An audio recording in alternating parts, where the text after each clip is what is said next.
கர்த்தருடைய பரிசுத்த நாமத்திற்கு ஸ்தோத்திரம் உண்டாவதாக. கர்த்தராகிய இயேசு கிறிஸ்துவின் நாமத்தில் உங்களுக்கு கிருபையும் சமாதானமும் உண்டாவதாக. இந்த நாளுக்குரிய தியானத்திற்கான தேவ வார்த்தை யோபு அதிகாரம் 34 வசனம் 11. மனுஷனுடைய செய்கைக்கு தக்கதை அவனுக்கு சரிக்கட்டி அவனவன் நடக்கைக்கு தக்கதாக அவனவனுக்கு பலனளிக்கிறார்.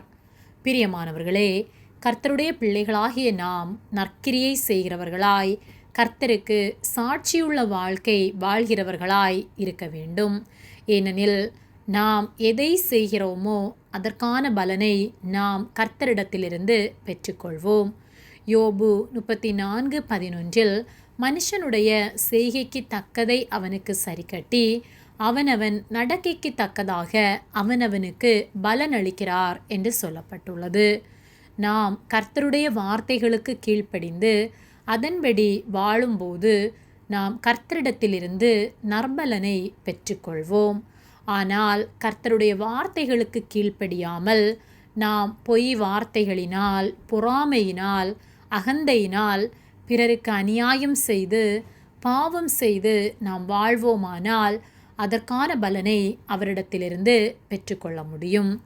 அவர் நன்மைக்கு நன்மையையும் தீமைக்கு தீமையையும் சரி கட்டுவார். ஆகவே நம்முடைய வாழ்க்கை எப்படி காணப்படுகிறது? நாம் நற்கிரியை செய்து அவர் ஆலோசனையின்படி வாழ்கின்றோமா?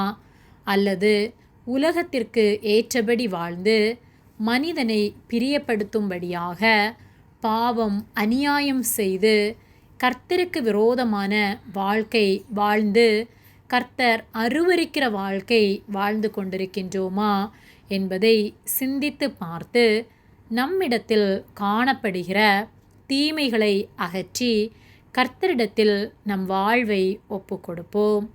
கர்த்தருக்கு கீழ்ப்படிந்து அவருக்கு பிரியமுள்ளவர்களாய் வாழ்வோம். அவரிடத்திலிருந்து நற்பலனை பெற்றுக்கொள்வோம். ஆமேன். ஜெபம்.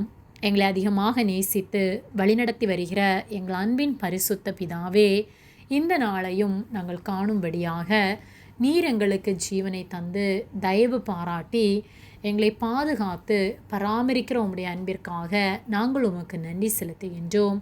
நாங்கள் தியானித்த வார்த்தையின்படியே ஒவ்வொரு நாளும் நாங்கள் உமக்கு உண்மை உள்ளவர்களாய் உமக்கு பயந்து உமக்கு பிரியமுள்ள வாழ்க்கை வாழ எங்களுக்கு உதவி செய்யும்படியாய் ஜெபிக்கின்றோம். எங்களை உம்முடைய கரத்திலே தாழ்த்தி ஒப்பு கொடுக்கின்றோம். இயேசுவின் நாமத்தில் ஜெபிக்கின்றோம் பிதாவே. ஆமேன். கர்த்தர் உங்களை ஆசீர்வதிப்பாராக.